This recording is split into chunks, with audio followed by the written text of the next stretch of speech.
jiwaku tenang. Tuhan Yesus obatku, bila aku serta Yesus, aku kuat dan menang. Bila Yesus sahabatku, menanggung deritaku, kepadanya ku serahkan semuanya bebanku, maka jiwaku tenang. Tuhan Yesus obatku, bila aku serta Yesus, aku kuat dan menang. Shalom Bapak Ibu, Saudara-saudari yang terkasih, selamat hari Minggu. Selamat bertemu kembali dalam ibadah online kita. Hari ini, saat ini kita akan mendengarkan firman Tuhan, namun terlebih dahulu kita berdoa. Damai sejahtera Allah yang melampaui segala akal, itulah kiranya yang memelihara hati dan pikiran saudara-saudara di dalam Kristus Yesus Tuhan kita. Amin. Adapun firman Tuhan yang menjadi Injil dalam pertemuan kita pada minggu ini tertulis di dalam kitab 2 Korintus pasal 4 dimulai dari ayat yang pertama sampai dengan ayat yang ke-6. 2 Korintus 4 ayat 1 sampai dengan ayat 6. Mari kita dengarkan bersama, saya bacakan untuk kita. Harta rohani dalam bejana tanah. Oleh kemurahan Allah kami telah menerima pelayanan ini. Karena itu kami tidak tawar hati, tetapi kami menolak segala perbuatan tersembunyi yang memalukan. Kami tidak berlaku licik dan tidak memalsukan firman Allah. Sebaliknya kami menyatakan kebenaran, dan dengan demikian kami menyerahkan diri kami untuk dipertimbangkan oleh semua orang di hadapan Allah. Jika Injil yang kami beritakan masih tertutup juga, maka ia tertutup untuk mereka yang akan binasa, yaitu orang-orang yang tidak percaya, yang pikirannya telah dibutakan oleh ilah zaman ini, sehingga mereka tidak melihat cahaya Injil tentang kemuliaan Kristus yang adalah gambaran Allah. Sebab bukan diri kami yang kami beritakan, tetapi Yesus Kristus sebagai Tuhan dan diri kami sebagai hamba-Mu karena kehendak Yesus. Sebab Allah yang telah berfirman, dari dalam gelap akan terbit terang. Ia juga yang membuat terangnya bercahaya di dalam hati kita, supaya kita beroleh terang dari pengetahuan tentang kemuliaan Allah yang nampak pada wajah Kristus. Demikian firman Tuhan. Hari ini kita telah masuk kepada Minggu Estomihi, yang artinya jadilah bagiku gunung batu perlindungan. Dan dalam hitungan minggu kita juga akan masuk dalam peristiwa Jumat Agung. Setelah lebih dahulu kita dihantarkan memasuki Minggu Pasion, yaitu masa-masa perenungan perjalanan Kristus Yesus membawa keselamatan bagi kita. Untuk itulah pada hari ini yang menjadi topik minggu kita membahas tentang bagaimana, seperti apakah seorang pelayan atau hamba Tuhan yang setia.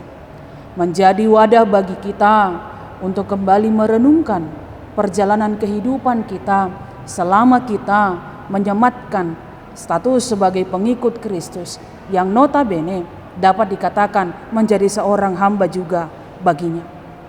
Hamba yang memperlihatkan pelayanannya, kesetiaannya dalam seluruh aspek kehidupannya, baik juga melalui perilakunya. Bapak, Ibu, Saudara-saudari yang terkasih, dalam nats kita hari ini kepada kita diperlihatkan sosok pelayan yang bisa menjadi inspirasi dan teladan bagi para pelayan, bagi para hamba Tuhan di masa kini. Dia yang diberitakan dalam nats ini adalah sosok pelayan yang handal, yang selalu setia dalam tugas pelayanannya, walaupun dia harus menghadapi banyak tantangan. Dia yang disebut dengan Rasul Paulus, yang dahulu membenci, mencegat perluasan pekabaran Injil, serta menganiaya para pengikut Kristus. Tetapi oleh Tuhan, kemudian dia dipakai menjadi hamba atau pelayan Injil baginya setelah mengalami proses perjumpaan dengan Tuhan dalam perjalanannya menuju Damaskus. Bapak Ibu, kita tahu perjalanan Paulus dalam tugas pemberitaannya tidak selalu berjalan mulus dan lulus atau berhasil semuanya. Ada hambatan atau tantangan yang harus dia hadapi. Demikian juga dengan penolakan dari sebahagian orang yang tidak kunjung mau mengakui kebenaran daripada pemberitaannya. Pemberitaan yang mewartakan tentang kebenaran, tentang Dia, Yesus Kristus, yang adalah juru selamat bagi umat manusia. Akan tetapi perlu diingatkan, dalam setiap tantangan, dalam setiap hambatan, dalam banyaknya penolakan yang dia terima, tidak satu pun hal itu mampu menyurutkan langkahnya, apalagi membuat dia berhenti. Baginya tidak ada kamus menyerah atau berhenti. Dia tidak menjadi tawar hati dengan semua penolakan dan penderitaan yang harus dihadapinya, sebab dia menerima pelayanan itu hanya oleh karena kemurahan Tuhan Allah saja. Dia tetap berjalan terus sembari mengucap syukur dengan keyakinan bahwa Tuhan Yesus selalu menyertainya, memelihara kehidupannya, dan semua pelayanannya adalah benar di hadapan Tuhan, sebab Tuhanlah yang memilih dan mengutus dia dalam tugas pelayanan Injil. Pelayanannya kita tahu bukanlah pelayanan yang sia-sia, sebab di dalamnya ada kebenaran akan firman, akan kebenaran tentang pemberitaan Kristus Yesus, dan hal itu juga yang selalu kita akui dan bahkan kita dengungkan dalam setiap pelayanan dan perjalanan kehidupan kita. Dia melayani dengan benar, tidak menyertakan intrik-intrik supaya dia disanjung, dipuja-puja oleh banyak orang. Tidak ada maksud tersembunyi dalam pelayanannya.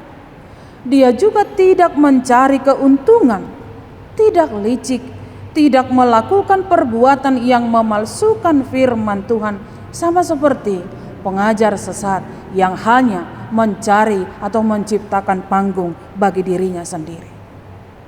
Paulus sungguh-sungguh berbeda dari para hamba-hamba palsu yang mencari hormat dari jemaat Korintus. Perhatian Paulus bukan dipusatkan pada upaya untuk membuat orang mengaguminya, tetapi lebih kepada kesetiaan melayani Kristus. Dia bukan berbicara tentang kehebatannya, bukan berbicara atau menonjolkan kemahirannya, bukan semata-mata tentang dirinya, melainkan murni motivasinya dalam pelayanan hanyalah karena dan untuk Tuhan Allah. Ini menjadi satu penyataan sekaligus menjadi satu introspeksi bagi kita. Kita tahu yang dikatakan sebagai hamba Tuhan bukan hanya semata-mata yang memiliki atau menyandang status sebagai pelayan full timer atau partohona. Bukan hanya pendeta, guru huria, bibelfro, diakonis, sintua dan evangelis. Tetapi masih ada juga pelayan-pelayan di luar sana yang ikut dalam ambil bagian dalam kegiatan pelayanan. Yang kepada mereka memang tidak disematkan status sebagai pelayan partahonan, tapi lebih kepada non full timer atau non partahonan.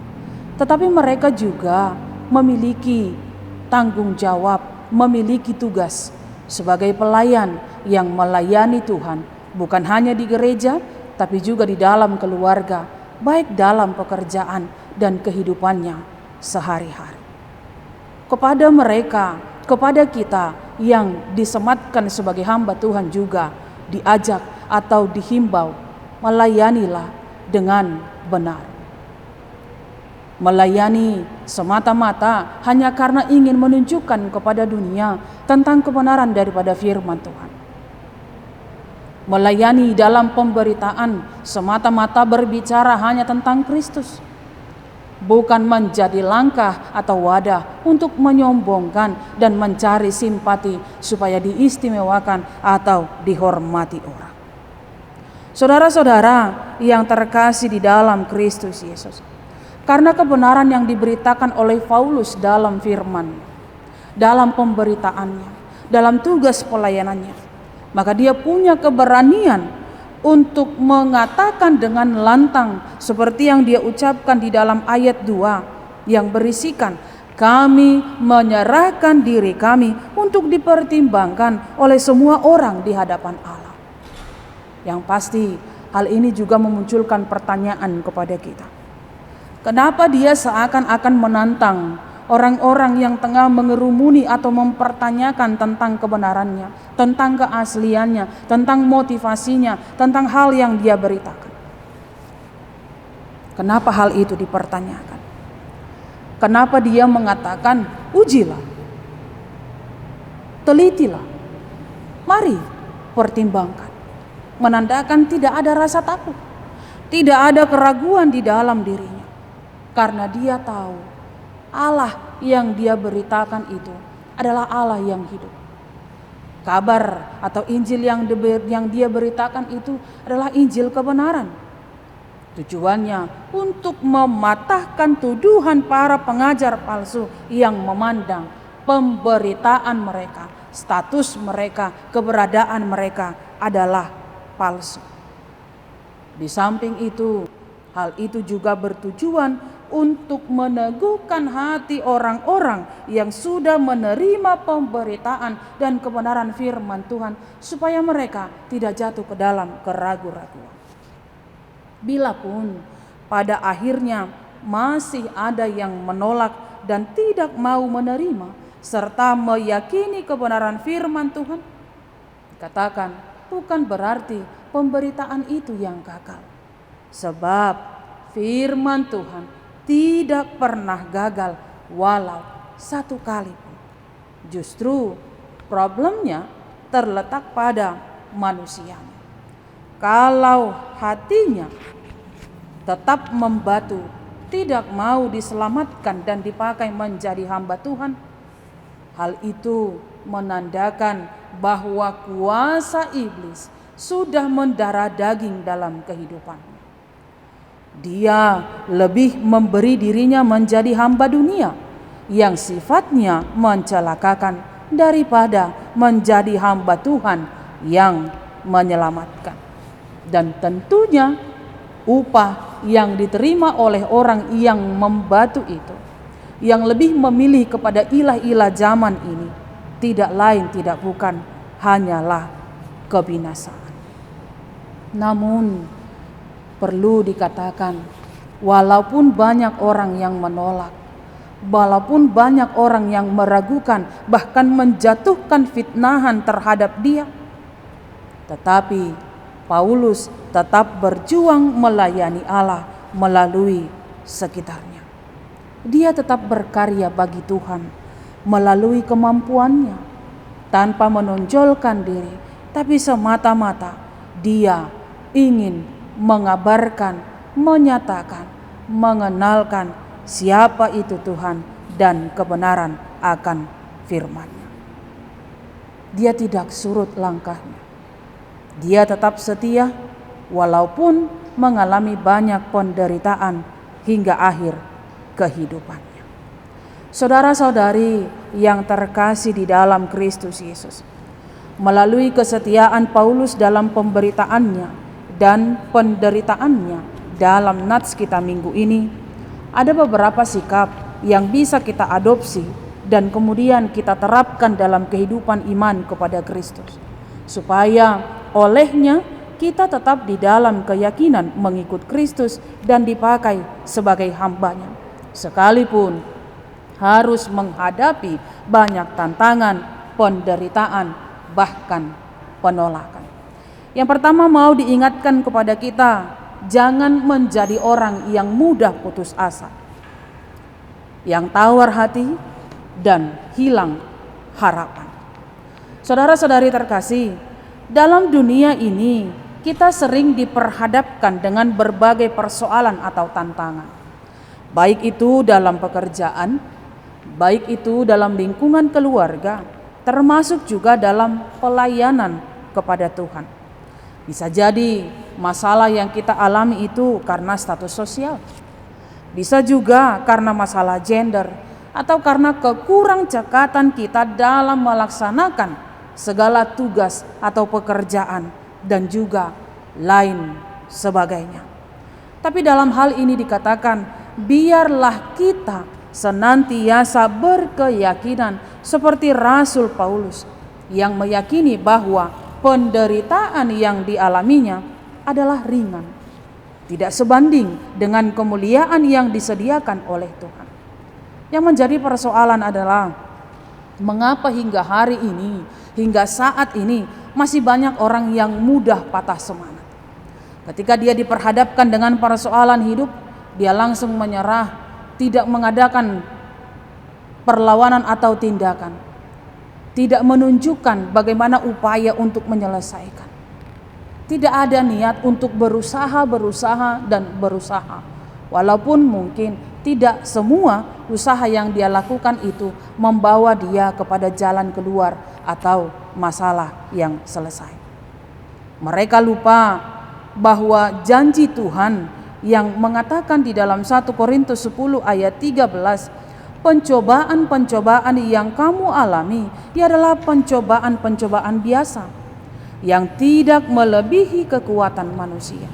Sebab Allah setia, dan karena itu Ia tidak akan membiarkan kamu dicobai melampaui kekuatanmu. Pada waktu kamu dicobai, Ia akan memberikan kepadamu jalan keluar sehingga kamu dapat menanggungnya. Janganlah kecut dan tawar hati, sebab Tuhan Allahmu menyertai engkau kemanapun engkau pergi. Maka dihimbau, mari menjaga diri agar tidak menjadi tawar hati. Apapun kesulitan yang sedang kita alami, percayalah Tuhan Allah selalu ada memberi jawaban dan solusi atas setiap masalah yang kita alami. Winston Churchill, pemenang penghargaan Nobel Sastra, dia sudah 2 kali terpilih sebagai Perdana Menteri Inggris. Namun ternyata masa lalunya tidak selalu menggambarkan keberhasilan yang dia alami sesudah dia dalam masa kesuksesannya. Pada masa lalunya dia harus bekerja keras, bahkan dikatakan dia mengalami kegagalan pada saat dia di sekolah dasar. Lulus sekolah, dia mengalami berbagai kegagalan di dunia politik, di mana dia selalu kalah dalam pemilu untuk pejabat publik. Namun dikatakan dia tidak pernah menyerah. Setiap kegagalan itu menjadi batu loncatan bagi dia untuk memperbaiki diri, menata kembali, berbuat lebih, hingga kemudian pada akhirnya dia menjabat sebagai Perdana Menteri di usia tuanya, yaitu 62 tahun. Demikian juga dengan yang dialami oleh Ludwig van Beethoven. Di usia remajanya, Beethoven muda sangat merasa canggung dengan sebuah biola. Dia lebih condong kepada kesukaannya untuk menciptakan lagu, karena sikap atau hal yang dikerjakan oleh Beethoven, maka gurunya pun merasa patah semangat. Dan dia yakin bahwa Beethoven itu tidak akan pernah memiliki atau merasakan kesuksesan baik dalam musik maupun dalam kegiatannya mengarang lagu. Tapi Beethoven tetap membuktikan bahwa pada akhirnya saat dia tidak menyerah, saat dia tidak tetap bertahan di dalam keputusasaan, saat dia tetap berusaha untuk menciptakan beberapa lagu simfoni terbaik sepanjang masa. Dan lihatlah, beberapa lagu itu menjadi dikenal, di mana 5 diantaranya diciptakan saat dia berada dalam kondisi tidak dapat mendengar. Segala halangan dia patahkan menjadi penghambat untuk naik ke tingkat yang lebih baik lagi. Segala halangan, segala hambatan tidak menyurutkan langkahnya untuk tetap berkarya, dan terus berkarya.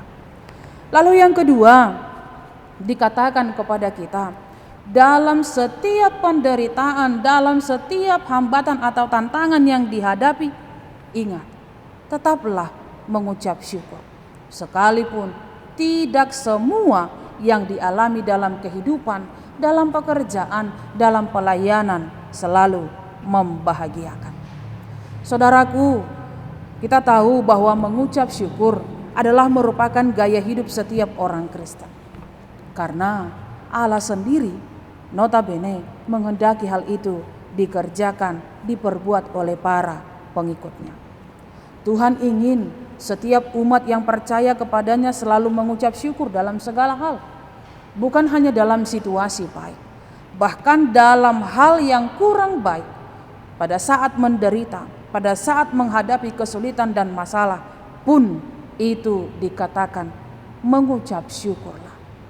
Mengucap syukur sembari menyematkan harapan bahwa kelak pada waktunya bahagia itu akan datang. Hari ini boleh bersedih, tetapi esok hari harus tertawa bersukacita. Inilah yang mau diingatkan. Perjalanan pelayanan menjadi hamba Tuhan memang tidak selalu membahagiakan, tidak selalu mengenakan. Kita akan mengalami kesakitan, mengalami penolakan, menghadapi banyak tantangan, tapi lagi-lagi dikatakan mengucap syukurlah. Segala hambatan, segala tantangan itu menjadi batu loncatan untuk semakin lebih lagi greget untuk melakukan pelayanan yang lebih baik bagi Tuhan. Bapak, Ibu, saudara-saudari yang terkasih, Nick Vujicic, seorang kaum difabel yang tidak pernah menyerah pada kenyataan hidup. Dia dilahirkan tanpa kedua tangan dan kaki, tapi dia tidak meratapi, bahkan mengakhiri hidupnya atas ketidaksempurnaan anggota tubuh yang dia punya. Justru dia masuk kepada pemahaman, kesadaran bahwa dalam ketidaksempurnaannya, dalam kekurangsempurnaan anggota tubuhnya, Allah merancangkan, menyematkan satu maksud yang baik untuk membentuk dia menjadi teladan bagi siapa. Asalkan dia setia dalam penderitaannya, dia setia dalam keputusasaannya, tetap semangat menjalani kehidupan, mengandalkan Tuhan bahwa semuanya akan baik-baik saja. Dan berkat semangat dan kekuatan hatinya yang besar, lihatlah, Nick menjadi seorang inspiratif, pembicara, menjadi seorang yang membagikan pesan bahwa kaum difabel itu ternyata bisa juga menjadi orang yang bisa dicontoh, yang melakukan yang terbaik ketika dia mau tetap berusaha tanpa terfokus kepada ketidaksempurnaan, kepada kekurangan di dalam dirinya. Tubuh boleh lemah, tapi ketika hati dan pikiran kita sehat, sesungguhnya hal itu juga bisa kita pakai untuk menggerakkan dunia dan sekitar kita menjadi lebih baik lagi. Ada satu lagi tokoh, Annie Johnson Flynn. Dia seorang penderita kanker, lumpuh, dan seorang anak yatim. Namun di tengah penderitaan dan pergumulan berat yang dia alami, dia mampu menjadi berkat bagi banyak orang. Lewat karangan lagu rohani yang dia cipta, banyak orang yang kemudian dipulihkan hatinya yang menderita, hatinya yang sakit, kembali semangat menjalani hidup dengan penuh pengharapan dan keyakinan kepada Tuhan. Dengan iman dia berkata, Allah memberi lebih banyak anugerah ketika beban makin bertambah. Allah mengirim lebih banyak kekuatan ketika pekerjaan atau pelayanan bertambah. Untuk penderitaan yang bertambah, Allah menambahkan kemurahan. Untuk pencobaan yang berlipat ganda, Allah melipat gandakan kedamaian. Yang ketiga dikatakan, dalam seluruh pelayanan apapun yang engkau hadapi, baik itu tantangan berat, tetap diingatkan, arahkan perhatian atau fokus pelayananmu tetap kepada Tuhan. Mengajak orang, setialah selalu. Beritakan kebenaran, kabarkan firman Tuhan. Jangan beritakan hal-hal atau pengajaran palsu. Jangan menyesatkan orang. Jangan memberitakan hal-hal yang hanya menyenangkan hati sesamamu, tetapi justru itu mendukakan hati Tuhan yang menciptakanmu. Kabarkanlah, setialah, lakukan, dan tetap di dalam kebenaran akan firman Tuhan. Seperti yang dikerjakan oleh Paulus, dia tetap mengejar yang abadi bersama Kristus dan meninggalkan segala hal yang hanya memberi nikmat sementara, walau di dalamnya harus ada penderitaan.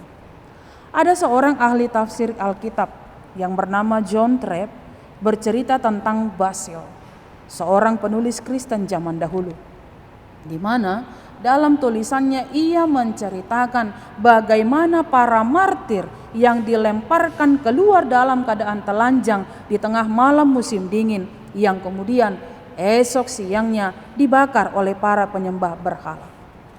Mereka saling menghibur dan menguatkan antara satu dengan yang lainnya dengan mengatakan, dingin memang menyakitkan, namun Firdaus itu indah. Kesusahan adalah cara hidup bagi Kristus, namun kesenangan akan menjadi akhir perjalanan kita. Marilah bertahan menahan dingin yang tidak seberapa ini, dan pangkuan Abraham akan segera menghangatkan kita.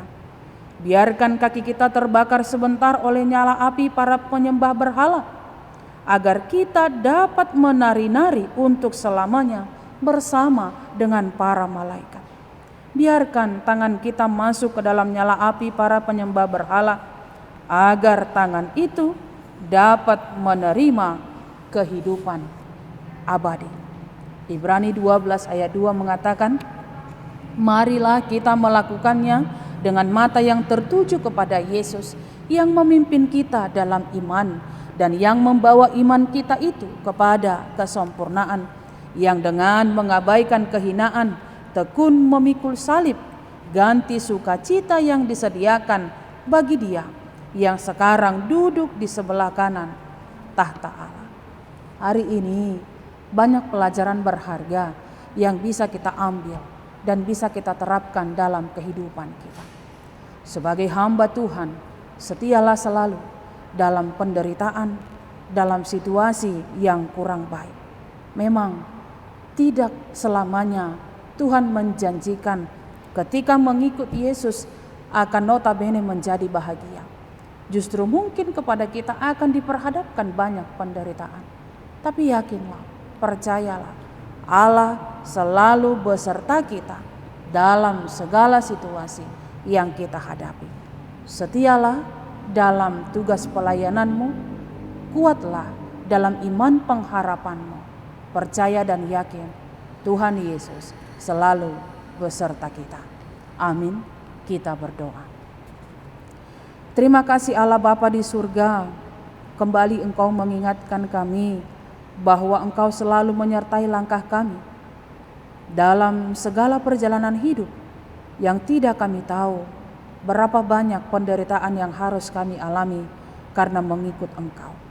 Satu keyakinan yang Engkau tetap ingatkan bagi kami, bahwa Engkau akan selalu setia menyertai dan memberkati kami, serta menguatkan kami melangkah menjalani kehidupan dalam dunia ini. Terima kasih Tuhan atas firman-Mu yang lagi-lagi mengajar kami ketika kami telah mengakukan diri sebagai pengikut-Mu yang percaya kepadamu. Sesungguhnya kami juga adalah hamba yang boleh Engkau pakai menjadi pelayan, pekabar Injil, pekabar sukacita, supaya dunia ini kembali dipulihkan dan bersama-sama kami masuk ke dalam terang yang daripadamu. Kuatkan kami Tuhan, beri kami Roh Kudus, supaya kami tetap berhikmat dan senantiasa semangat bersukacita di dalam keyakinan penuh dalam tugas pelayanan kami di dunia ini. Berkati setiap hamba-hamba-Mu, seluruh jemaat-Mu dalam kehidupan kegiatan pelayanannya dan juga pekerjaannya. Kiranya Tuhan melimpahkan kepada mereka kekuatan yang tak terhingga, supaya mereka Tuhan tetap dalam pendiriannya mengikut Engkau sampai pada akhir kehidupannya. Kiranya firman-Mu senantiasa menjadi modal dalam perjalanan hidup kami, yang menuntun kami dalam sinar terang-Mu dan tetap mengajar kami untuk berjalan di dalam kebenaran akan firman-Mu juga. Hanya di dalam Kristus Yesus kami berdoa. Amin.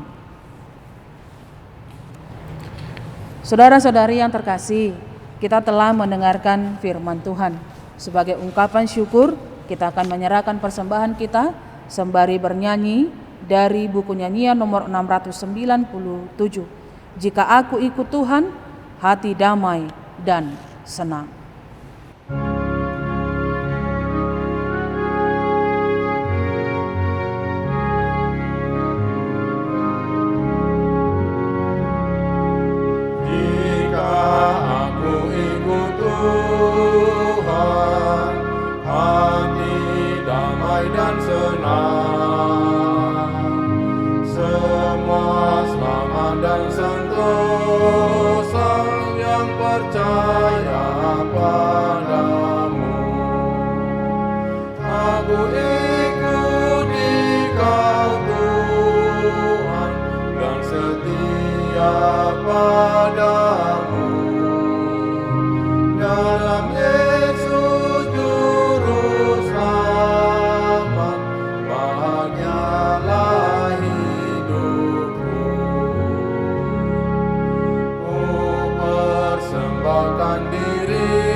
Jemaat yang dikasihi Tuhan, kita akan menyerahkan persembahan bulanan kita.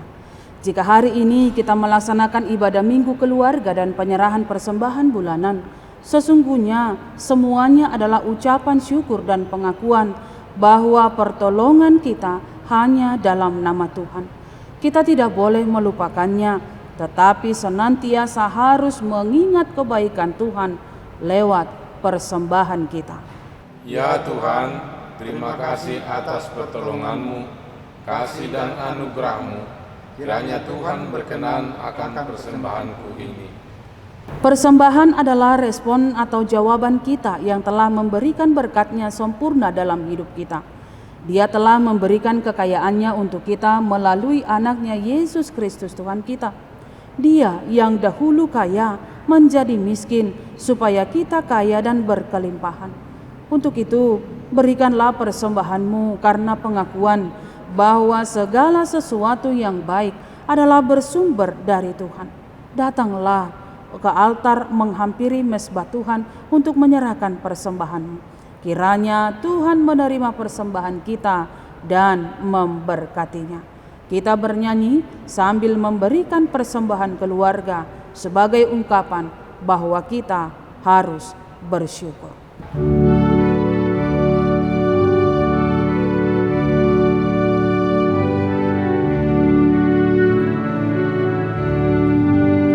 Betapa kita tidak bersyukur, bertanah air kaya dan subur, lautnya luas, gunungnya megah, menghijau padang, bukit dan lembah.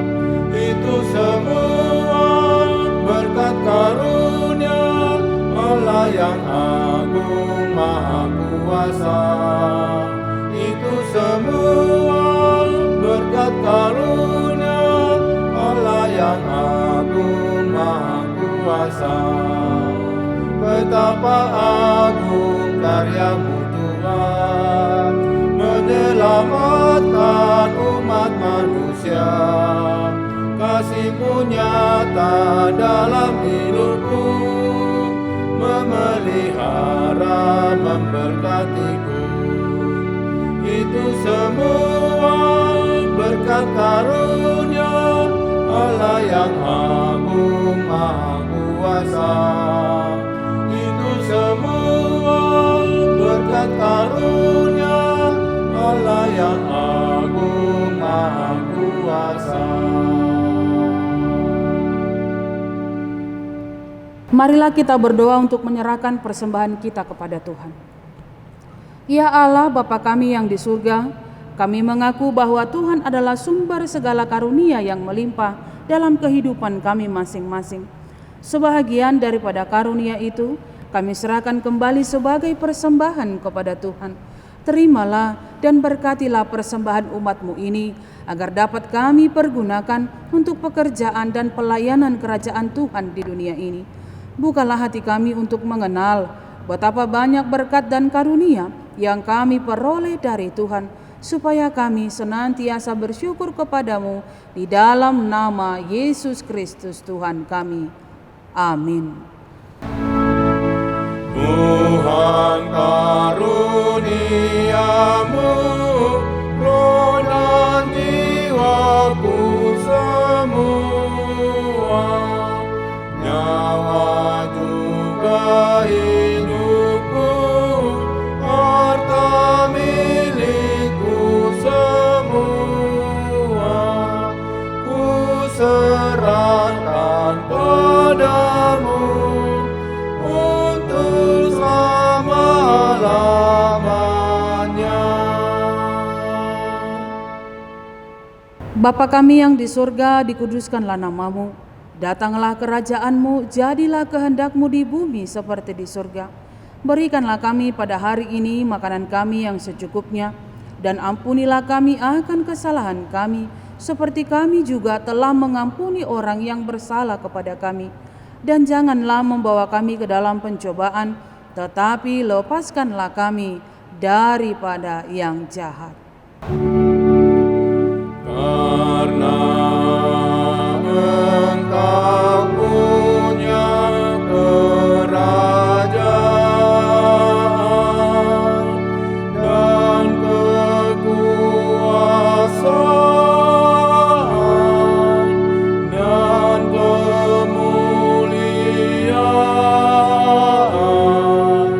sampai selama-lamanya.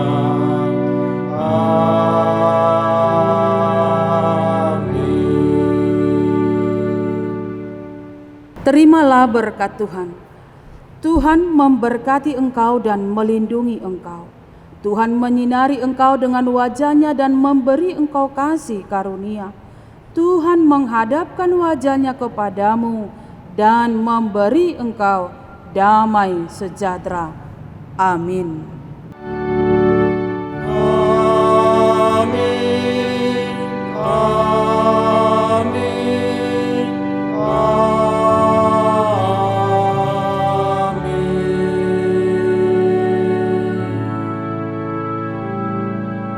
Selamat hari Minggu, Bapak Ibu Saudara-saudari yang terkasih dimanapun Anda berada. Saya berharap Anda selalu sehat beserta dengan keluarga. Ingat, tetap ikuti protokol kesehatan. Tuhan Yesus memberkati. Horas.